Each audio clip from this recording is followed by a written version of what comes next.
Alright, so I totally screwed up the last lecture. I gotta re-record this, so this is gonna be much faster. So tonight we want to talk about Act 1, Scene 3, and 4. So we left last Macbeth. Well, we haven't even met Macbeth yet. We've just heard of him. He's essentially an epic hero at this point. Here's an image of Macbeth and Banquo returning from the battle, which we've all heard about.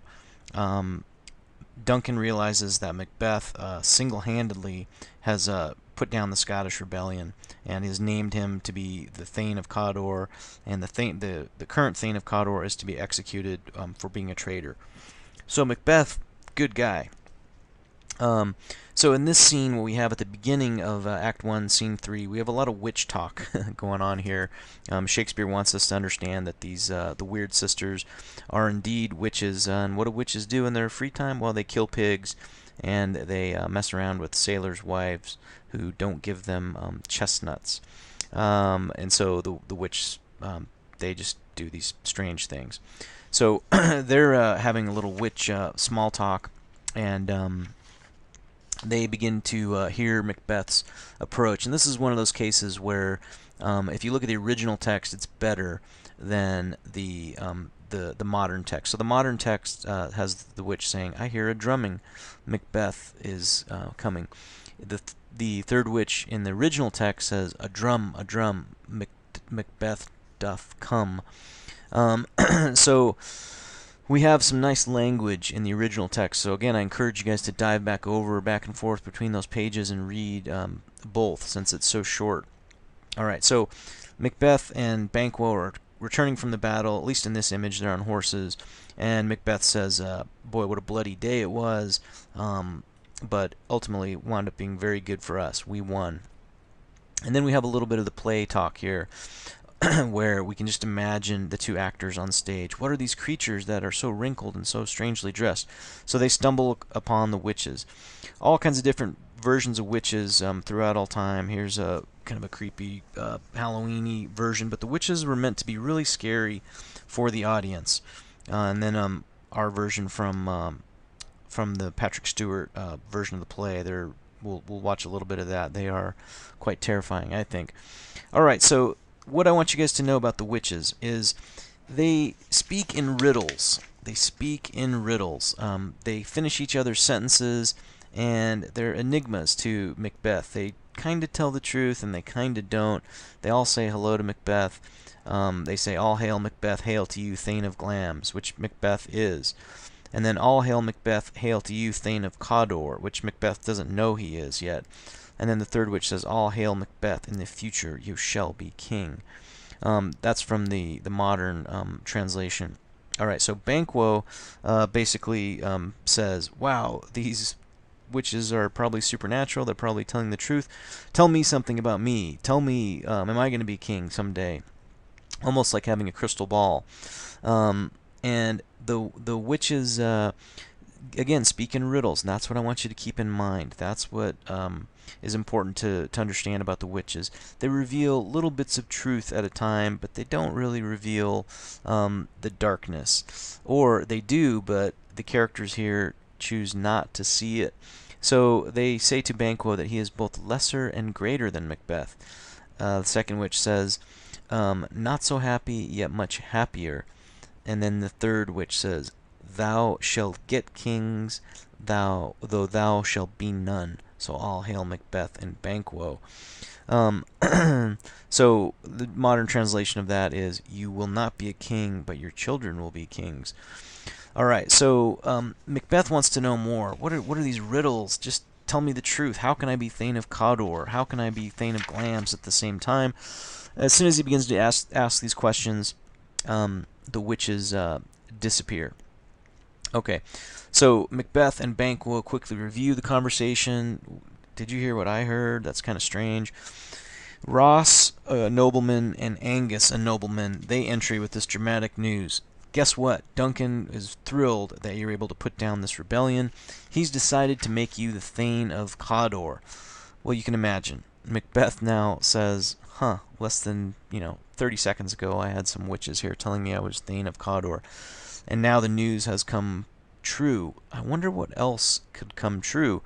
And so already in the play, in just, the 125th line of the play, Macbeth is already thinking to himself, and the greatest prediction is still to come.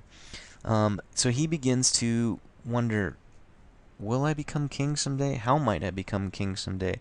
So the seed is already planted right here. Here's what I want you to know about Banquo throughout the play. Banquo is kind of Macbeth's double. He's the good part of Macbeth, essentially. He's the voice of reason.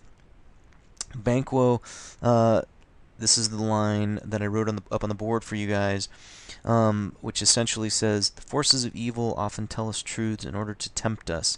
They win our confidence in small matters in order to betray us in the most serious ones.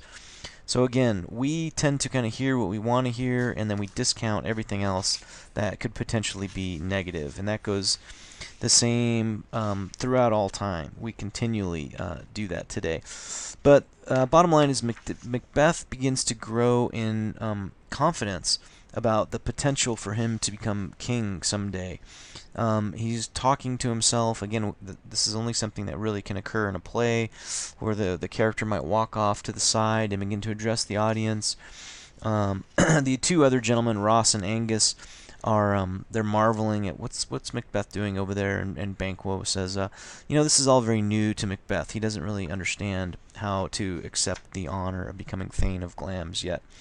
But already Banquo he's kind of worried about Macbeth too. Okay, so the last little bit that we'll talk about in this very short lecture is in Act 4. It's a very important one, although very short. It concerns Duncan and his two sons, Malcolm and Donalbain, and then we have another guy, Lennox, and some attendants. So Macbeth shows up, and he is given some very serious compliments from Duncan. Duncan loves Macbeth. They're actually related. They're cousins. And Macbeth is very chivalrous. Being your loyal servant is payment enough. You don't need to award me these things. Your Highness's role is to accept our royal service. Basically, Macbeth says, "Aw shucks, I'm just doing my job. I don't need these honors." We have a sense that that's not true. That Macbeth, we already know what his thoughts are. But things are going to turn a little bit here. Duncan's very happy the rebellion is put down. He takes this opportunity with everyone present to announce that his son Malcolm will inherit the throne. Malcolm is thrilled about this, of course. Macbeth, not so much. He's still very chivalrous, but he again has a moment to himself. And I'm going to read the original text. Malcolm is the Prince of Cumberland. And Macbeth says, "The Prince of Cumberland, that is a step on which I must fall down, or else overleap. For in my way it lies." So for a little extra credit, tell me what song these lines are from. "Stars, hide your fires. Let not light see my black and deep desires." Was a very popular song within the past year or so. So we'll have that for a little extra credit on the quiz tomorrow. Alright, so essentially Macbeth is saying, this Prince of Cumberland, this is something that's going to trip me up unless I don't let it trip me up, unless I somehow step over this young man who's in my way to become king. Oh, don't let anyone know about my dark heart. So stars, hide your fires. Don't expose my hidden desires. He says, "Let my eye be blind to what my hand does, but I must do the thing that my eye fears to see." So Macbeth is already thinking about getting rid of not only Duncan, but the Prince of Cumberland as well. How can he become king? Okay, so a little bit of irony going on here. Duncan says, "It is true, worthy Banquo, Macbeth is fully as brave as you say. I love to hear you praise him. Those praises are like a feast to me. Let's follow him. He went ahead to prepare a welcome for us. He has no equal as a kinsman."